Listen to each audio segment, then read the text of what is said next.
부활하신 주님을 찬양합니다. 여기 계신 모든 분들이 예수 그리스도의 부활을 믿으시는 줄로 분명하게 믿습니다. 부활에 대한 믿음은 너무나도 중요합니다.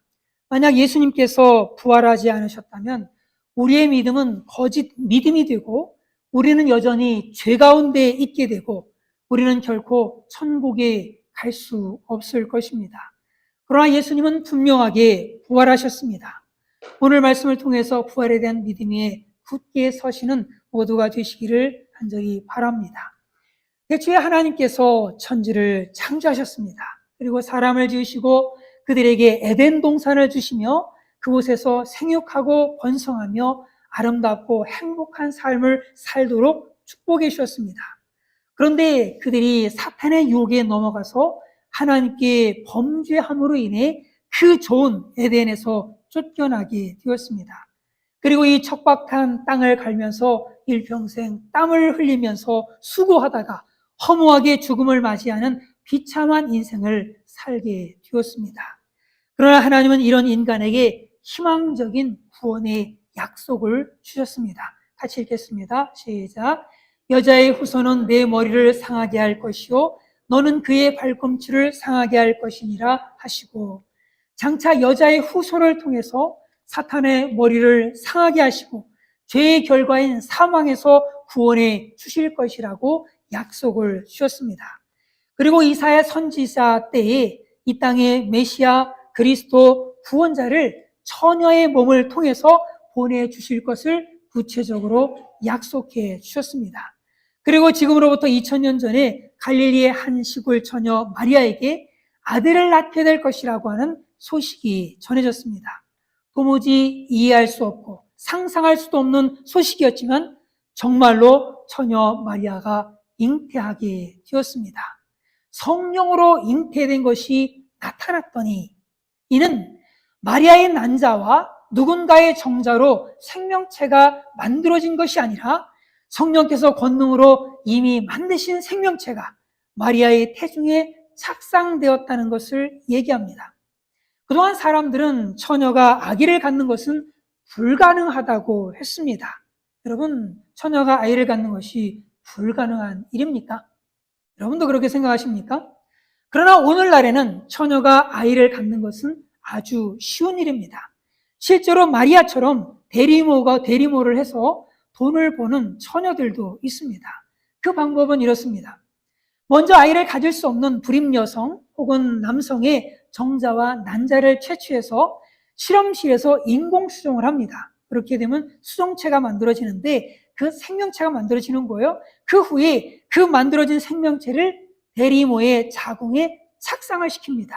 이때 대리모는 처녀든 아니든 전혀 상관이 없어요. 이처럼 창조주 하나님의 그 능력으로 하나님께서 한 육체를 만드셨습니다. 아담과 하와를 만드신 하나님께서 하나님의 아들이 입고 올 그 육체를 만드는 일, 그것은 결코 어려운 일이 아닙니다.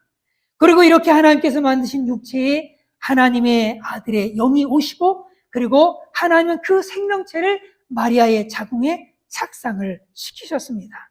이것에 대해서 요한복음에서는 이렇게 말씀합니다. 같이 읽습니다. 시작. 말씀이 육신이 되어 우리 가운데 거하시매 태초부터 계셨던 그 말씀이 2000년 전에 우리의 죄값을 대신 갚아주실 분이 되시기 위해 인간의 육체를 입고 이 땅에 오셨습니다. 이렇게 엄청난 희생을 감수하면서 인간의 육체를 입고 이 땅에 오셨는데 사람들은 하나님의 아들 예수님을 결코 환영하지 않았습니다. 오히려 온갖 조롱과 모욕을 다 퍼부으면서 십자가에 못 박아 죽였습니다. 정말로 죽었는지 확인하기 위해서 한 군병이 창으로 예수님의 옆구리를 찔러서 그 심장을 찔러서 결국 물과 피가 쏟아져 나왔습니다. 예수님의 이 죽음에 대해서는 정말로 많은 증인들이 있는 너무나도 확실한 죽음이었습니다. 예수님을 십자가에 못 박으러 외쳤던 그 유대인들도, 그리고 메시아를 거부했던 유대인들도, 그리고 예수님이 십자가에 못 박혀 죽으셨다라고 하는 이 사실만큼은 그들도 분명하게 인정을 합니다. 그렇게 예수님은 분명하게 십자가에 못 박혀 죽으셨습니다. 그런데 놀라운 사실은 3일 뒤에 바로 오늘 새벽에 분명히 십자가에 못 박혀 죽으셨던 예수님이 분명히 다시 살아나셨다는 겁니다. 이것은 너무나도 놀라운 사실입니다. 하지만 많은 사람들이 이 사실을 받아들이기 어려워합니다. 왜냐하면 우리는 모든 사람들이 죽는 것을 보았습니다. 그리고 누군가 죽었다는 얘기들을 수도 없이 들었습니다. 그런데 누가 살아났어! 라고 하는 얘기는, 부활에 대한 얘기는 들어본 적이 없어요. 들어본 적이 없습니다. 설령 누군가 또 그냥 죽은 심장이 멎었었는데 몇 시간 후에 다시 살아났어? 이런 얘기는 듣긴 합니다. 그런데 결국은 다시 죽었죠. 예, 전혀 죽지 않은 사람이 없는 거예요. 다 죽은 얘기는 들어봤습니다. 살아난 얘기에 대해서는 들은 적이 없는 거예요. 그런데 예수님은 분명하게 부활하셨어요. 새벽에 어떤 여인들이 와서는 다시 살아나신 예수님을 보았다고 막 증언을 하는 겁니다. 엠마오로 내려가던 제자들이 또 돌아와서는 예수님 살아계셨어. 우리가 그 예수님을 만났어. 라고 증언을 하는 거예요. 이것이 그들만의 얘기가 아니에요. 500명 이상의 사람들이 부활하신 예수님을 직접 다 목격을 했습니다. 이로 인해서 예수님이 다시 살아나셨다라고 하는 이 소식은 점점 퍼져나가기 시작을 하는 거예요. 얼마 후에는 3,000명이나 되는 사람들이 예수님의 부활을 믿게 됩니다. 그리고 예수님을 따르게 돼요. 그리고 얼마 후에는 5,000명이나 되는 사람들이 예수님의 부활을 믿게 되는 거예요. 그리고 예수님의 제자가 되겠다고 따르는 겁니다. 그리고 점점 더 많은 사람들이 예수 그리스도의 부활을 받아들이기 시작을 했어요. 그러자 당황해하는 사람들이 있었습니다. 그들은 바로 대제사장들과 종교 지도자들이었습니다. 그들은 예수님의 부활을 막기 위해서 로마 총독의 이름으로 무덤 그 돌문에 돌을 갖다가 놓고선 막아놓고선 봉인을 시켜버렸어요. 그리고 혹시나 누가 그 예수님 죽은 시신을 훔쳐가고선 부활했다고 그럴까 봐서 거기에 파수꾼까지 다 세워놨습니다. 하지만 결국 우려하던 일이 터지고 말았습니다. 예수님께서 다시 살아나신 거예요. 이로 인해서 종교 지도자들은 정말로 초조하지 않을 수가 없었습니다. 그런데 사실 그들에게는요, 예수님의 이 부활의 소문을 막을 수 있는 정말로 좋은 방법이 있습니다. 그게 뭐겠습니까?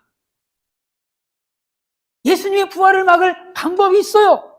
그게 뭘까요? 그건 예수님의 시신을 찾기만 하면 되는 겁니다. 예수님의 시신을 찾기만 하면 그러면 예수님의 부활은 다 거짓이 되어져 버리는 거예요. 다 끝나는 겁니다. 더군다나 예루살렘이라고 하는 이 도시가 그렇게 오늘날 서울시처럼 그렇게 그냥 큰 도시냐? 이것이 아니에요. 그렇지도 않아요. 작은 도시입니다. 정말로 작은 도시예요. AD 70년에는 예루살렘이 멸망하게 되는데 그때 로마 군대가 포위할 수 있을 정도로 그렇게 작은 도시입니다. 뿐만 아니라 당시 로마 군대의 그 힘이 얼마나 강력했습니까? 그들은 막강한 공권력을 가지고 있었어요. 막강한 군대를 가지고 있었습니다. 그 공권력을 동원해서 예루살렘을 샅샅이 뒤져서 뭘 찾아내기만 하면 되는 거예요? 분명히 십자가에 죽은, 그냥 심장에서 피가 다 쏟아나가지고 죽은 그 예수의 시신만 찾으면 다 끝나버리는 겁니다. 그러면 이 모든 소동은 다 끝나버리는 거예요.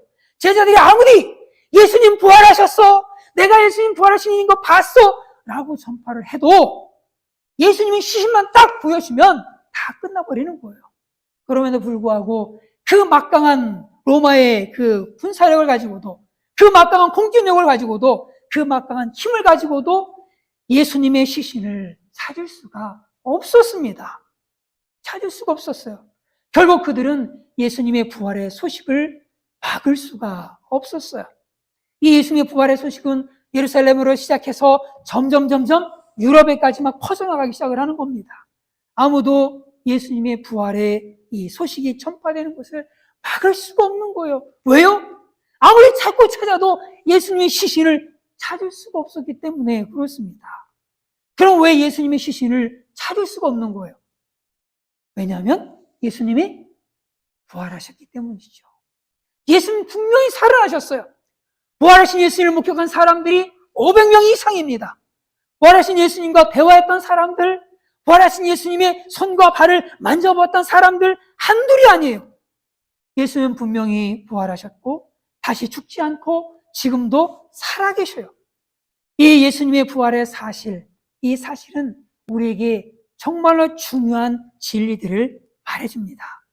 먼저는 예수님이 누구신가라고 하는 것을 분명하게 말씀해줘요. 죄의 삭은 사망입니다. 여러분들 다 죽습니다. 왜 죽어요? 죄 때문에 죽습니다. 죄진 사람들은 결국에는 죽는 거예요. 다 죽게 되어져 있습니다. 그런데 예수님께서 십자가 못 박혀서 분명하게 죽으셨어요. 그런데 죽음을 이기시고 부활하셨습니다. 그렇다면 예수님께 죽음을 이기시고 부활하셨다라고 하는 얘기는 무슨 얘기예요? 죽음 아래 갇힐 수 없는 죄가 없는 분, 바로 죄가 없는 하나님의 아들이심을 예수 그리스도의 부활이 증명해주고 있는 거예요. 예수님께서 다시 살아나심으로 말미암아서 부활하심으로 말미암아서 예수님이 유일한 메시아여 하나님의 아들이심을 증명하신 거예요. 그래서 그 예수님을 믿으면 누구든지 모든 죄가 다 용서받게 되는 거예요. 그 예수님을 믿으면 인생의 모든 문제가 다 해결받게 되어지는 겁니다. 왜 그렇죠? 죄 없는 하나님의 아들, 그 예수님의 생명의 가치 때문에 그렇습니다. 그 생명의 가치가 얼마나 대단한 가치냐? 과거, 현재와 미래에 있었고 있고 있을 그 모든 인간의 생명을 다 합친 그 가치보다 더 대단한 가치, 바로 창조주의 생명의 가치가 하나님의 아들 예수 그리스도의 생명의 가치이기 때문에 그렇습니다. 그런 생명이 인간의 죄값을 대신 치르기 위해 십자가에 못 박혀 죽으셨어요.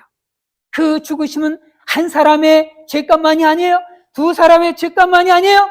당시 사람들의 죄값만이 아닙니다. 과거와 현재와 미래에 있을 그 모든 사람들의 죄값을 다 담당하고도 남음이 있는 그 생명의 죽음인 거예요. 그 대속의 죽음인 겁니다. 그러므로 예수 그리스도의 대속, 온 인류의 죄를 해결하고도 남습니다. 그러므로 누구든지 이제 예수님을 믿으면 그 죄가 아무리 수다하다 한들 예수님께서 다 용서해 주시고 천국 가게 만들어 주시는 겁니다. 왜냐하면 예수님은 정말로 누구예요? 하나님의 아들이시기 때문에 그렇습니다. 이 사실, 바로 이 사실, 본 예수님이 하나님의 아들이시다라고 하는 이 사실을 보증해주고 증명해주고 선포하는 것이 뭐다? 예수 그리스도의 부활이다라고 하는 겁니다. 이 부활은 우리에게 또한 놀라운 비밀을 알려주세요. 그건 뭐냐면 지금 눈에 보이는 지금 이 세계만 존재하고 있는 것이 아니라 또 다른 부활의 세계가 있음을 우리에게 알려주는 사건입니다.